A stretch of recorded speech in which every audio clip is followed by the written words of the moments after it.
that freedom and democracy are ideals that people aspire to all around the world, and that is something we should support.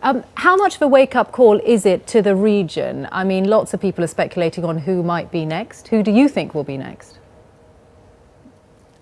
You know, I'm not sure that line of speculation is great. I'd like to see Iran be next, but I think this is a watershed event. It's comparable to the impact of the Berlin Wall on Europe, or to pick a much less salutary example, the Iranian Revolution on the Muslim world. But I think given the way it started, given the values that have been displayed by the protesters, the harmony among Egyptians, I would say there's a more than even chance that it will have the kind of positive effect that German unification had on the rest of Europe. If it were to happen in another US ally, even, you know, closer to Egypt than Iran, Saudi Arabia, for instance, what would you think of that? You know, Saudi Arabia is a long, long way from where Egypt is, has been. I think there are problems in Saudi Arabia. I think they should begin to address them in a more ambitious way. I have said over and over again, and I think British history is a great example of it, that it's much better to evolve a democracy than to try to do it in the wake of the sort of revolutionary, even peaceful revolutionary upset that we're seeing in Egypt. So the longer you put it off, the more likely you are to have it. But I've seen this kind of transformation work more or less well in the Philippines, in South Korea, in Taiwan, in Indonesia. These are all places that I know well. And of course we saw it in Eastern Europe, we've seen it in Latin America. It's pretty remarkable the last 30 years. Paul Wolfowitz, thanks very much for joining us this evening. Well, let's go live now to Cairo and join two people who've been actively involved in the anti-Mubarak protests. The novelist Ahdaf Soueif is with us again, and also we're joined by the British-Egyptian actor Khalid Abdullah. Khalid Abdullah, I know that you've spent nights in Tahrir Square, so take me through the emotions of the last 24 hours for you. I mean, I didn't expect what was going to happen today what happened today to happen today. I mean, last night I went to sleep teary-eyed. I was using a roll of bin liners as a pillow, and I was sleeping next to someone I didn't know. I woke up this morning with no sense of what the day held. I did know that the will of the Egyptian people was going to be strong. I did know that we were going to be out in force today. I did have fears that there would be violence, but I was deeply heartened by the fact that the millions that were out today, every single one of them was peaceful wherever they went. It's been an extraordinary day. As soon as I heard the news, I was running in the streets. People spontaneously started chanting that they were going to build their country, that we as Egyptians should hold our heads high. There have been scenes of absolute joy everywhere.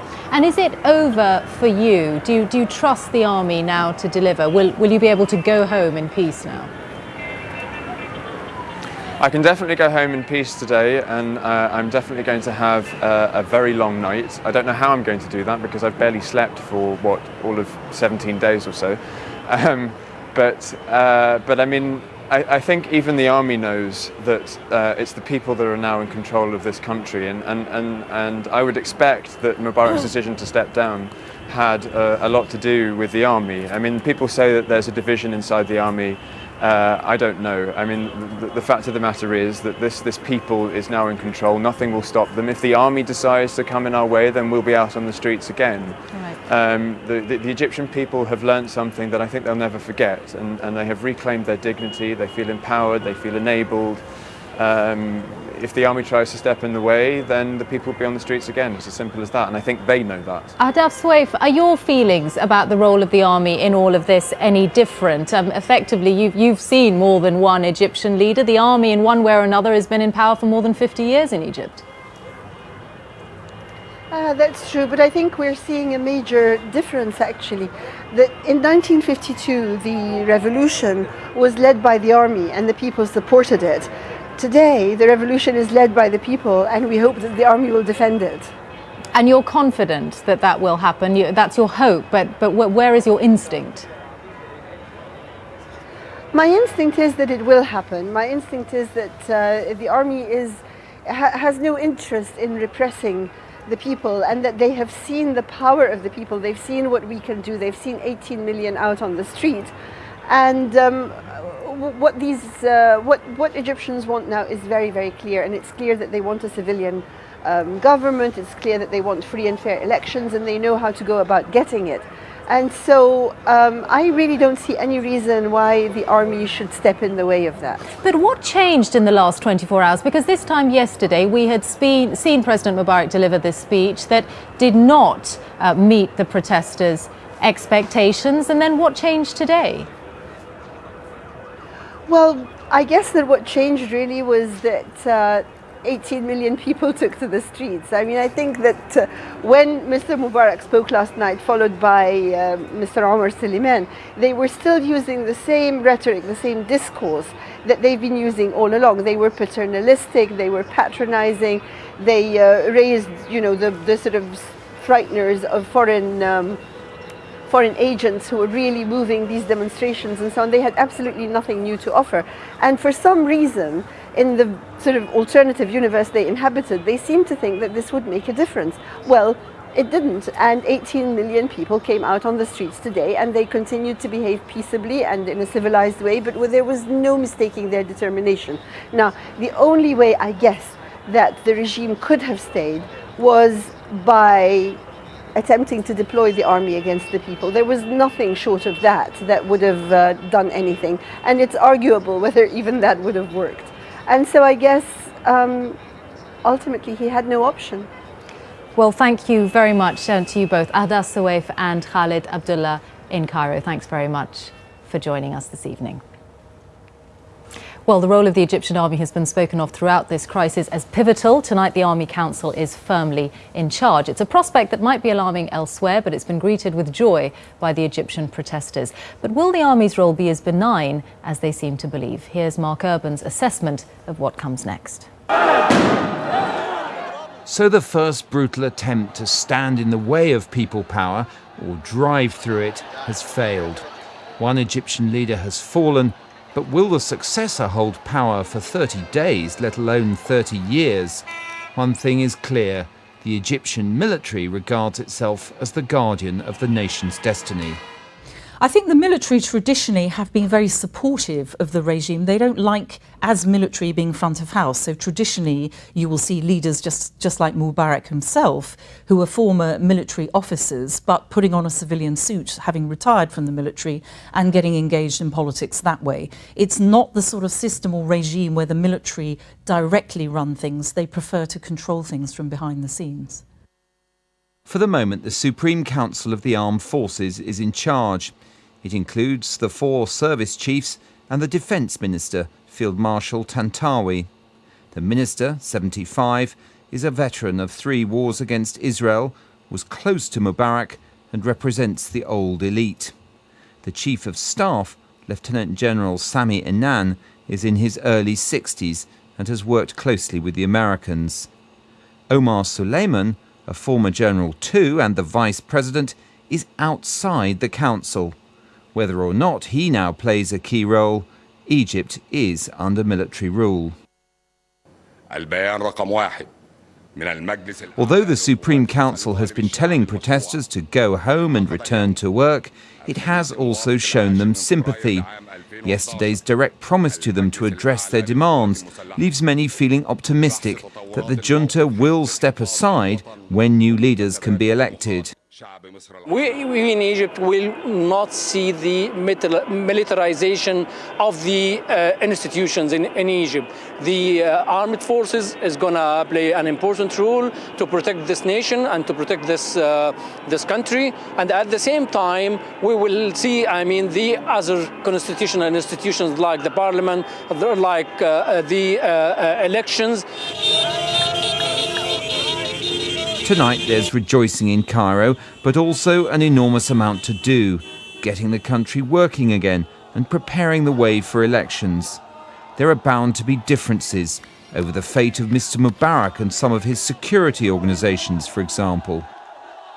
At the moment, this dialogue with the Committee of Wise Men that's been going on over the last week or so has not included the full range of opposition leaders, including al-Baradei, which is the one we've noticed most. But there are a younger generation of activists who I think should be included in some kind of perhaps larger dialogue. But if they only talk to the Muslim Brotherhood and the existing official, very small historic parties, again, this will reinforce the idea that they haven't recognised the generational change going on in this. He took off his tie. In the White House, bidding farewell to his departing press secretary, President Obama seemed relieved at the news from Cairo. It's not been an easy crisis for him to deal with. He made clear he'll be watching the new junta closely. The military has served patriotically and responsibly as a caretaker to the state, and will now have to ensure a transition that is credible in the eyes of the Egyptian people. That means protecting the rights of Egypt's citizens, lifting the emergency law, revising the Constitution and other laws to make this change irreversible, and laying out a clear path to elections that are fair and free. So the Supreme Council begins the job of trying to manage transition. Any number of challenges and pitfalls awaits them. But tonight, the messy compromises needed for this new era are the last thing on most Egyptian minds. Mark Urban, who's here with me now, as is the former Foreign Minister and UN Deputy Secretary General Lord Mark Malloch Brown. Thanks for being with us. Mark Urban, overall, as you look back on the way that this has been handled diplomatically by the West, what are the lessons? Well, it's not been at all consistent.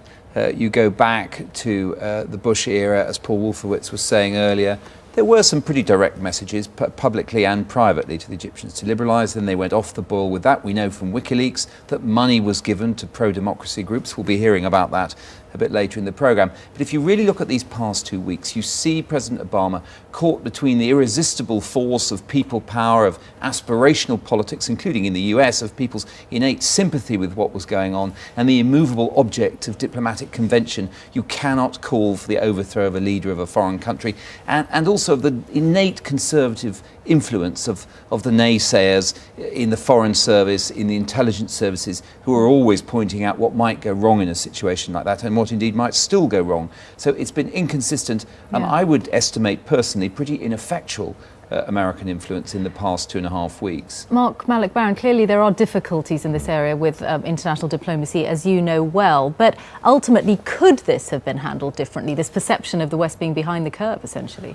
Well, look, we've got a good outcome tonight, and it always had to be an Egyptian outcome. And I think listening to people in your reporting and others, you know, they all want to say this is our triumph. This isn't Americans, the English, nobody else has done it for us. But they were consistently disappointed, weren't they, by the kinds of things, particularly that the US administration was coming out and saying? I think the US was, I mean, Mark's quite right, it's wobbled, but, you know, not for the first time. It was caught between the history of a 30-year relationship with President Mubarak and its values, particularly the values of President Obama, who, you know, went to Cairo to relaunch the American image in the world as one which was on the side of freedom and democracy. And I think, you know, he, like George Bush before him, has struggled to reconcile that with the fact that, you know, Egypt has been an important bulwark against terrorism, for Israel, for oil, and, you know, that's a dilemma which has been displayed over the last 2 weeks. And as far as the British government is concerned, I mean, some people are saying that we should follow the Swiss lead and freeze the assets of the Mubarak family. Would that be the right thing to do? Oh, absolutely. I think it would be. I think we absolutely should do that. But I think, you know, they've also said that maybe the British government wasn't loud enough in its